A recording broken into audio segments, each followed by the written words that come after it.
বিশ্বাসের ফাঁদ। একটা ছোট শহরে রহিম সাহেব নামে এক সৎ ব্যবসায়ী ছিলেন। বহু বছর পরিশ্রম করে তিনি নিজের কাপড়ের দোকান দাঁড় করিয়েছিলেন।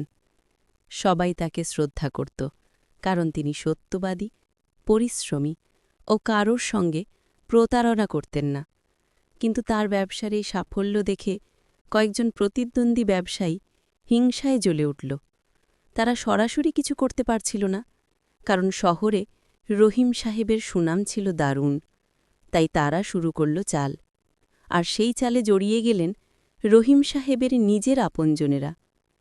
একদিন প্রতিদ্বন্দ্বীরা রহিম সাহেবের দোকানের কর্মচারী রুবেলকে বলল, দেখ, তুই এতদিন ধরে কাজ করছিস, কিন্তু রহিম সাহেব তোকে কখনো দোকানের অংশীদার বানায়নি, অথচ সে তো কোটি টাকা কামাচ্ছে।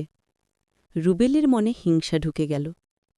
তারপর তারা রহিম সাহেবের এক আত্মীয় চাচাতো ভাই কামালকেও বোঝাল, তোমার ভাই তো সব সম্পত্তি নিজের নামে করে নিচ্ছে, একদিন তোমাকে কিছুই দেবে না। এইভাবে ধীরে ধীরে নিজেদের মধ্যে অবিশ্বাস তৈরি হল। রুবেল আর কামাল মিলে শত্রুদের পরামর্শে দোকানের হিসাবপত্রে গণ্ডগোল ঘটাল। কিছু পণ্য গায়েব করল, যাতে রহিম সাহেবের বিরুদ্ধে অভিযোগ ওঠে। একদিন পুলিশ এসে দোকানে হানা দিল। অভিযোগ, রহিম সাহেব নাকি ট্যাক্স ফাঁকি দিয়েছেন ও অবৈধ মাল মজুদ রেখেছেন।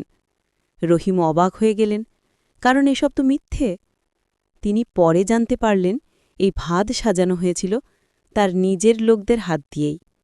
রুবেল ও কামালি শত্রুদের সঙ্গে মিলে কাগজপত্র বদলে দিয়েছিল।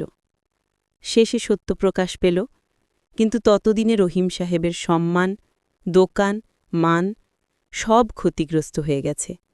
তিনি কাঁদতে কাঁদতে বললেন, বাইরের শত্রু যতই শক্তিশালী হোক ততটা ভয়ঙ্কর নয়, কিন্তু যখন নিজের মানুষই শত্রুর চাল খেলায় সামিল হয়, তখন সিংহ কুত্তার পাতা ফাঁদে পড়ে যায়।